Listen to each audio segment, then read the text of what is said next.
If you've ever looked at someone and thought, I'll never look like that because of my genetics, then this video is for you. Because while genetics certainly play a factor, they don't matter nearly as much as you think. And I'm going to try to prove it. In this video, I'm going to give you the biggest ways in which genetics influence your progress in the gym, and why none of them are actually deal breakers. We'll look at the rate at which you can gain muscle, your total long-term potential, and the one factor that's way more important than your genetics. We both know that one guy that lifts for 1 year and then just blows up. Meanwhile, you might be out here grinding, tracking everything, and gaining maybe half of what he does.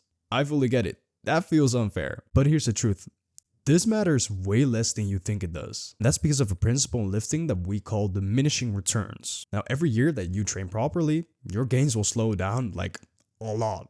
Let's say person A gains like 20 pounds in year 1, and person B then gains 10 pounds in year 1. Let's say in year 2, they both gain half of that. By year 6, 7, or 8, they might be gaining like a pound a year, maybe not even that. So yeah, early on that genetic freak does pull ahead, but long term that advantage starts to flatten out. Now I know what you might be thinking. Even if I catch up, he'll still be ahead. Not necessarily though. So here's the thing.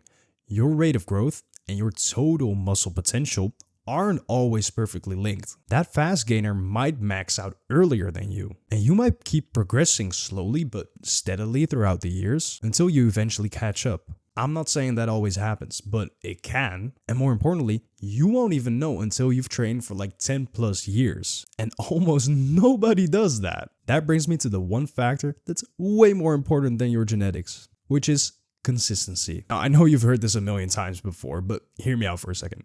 I'm not saying just train for 10 years. I'm saying you should train correctly for 10 years. That means tracking your progress, eating according to your goals, and pushing yourself hard on each and every set day in, day out.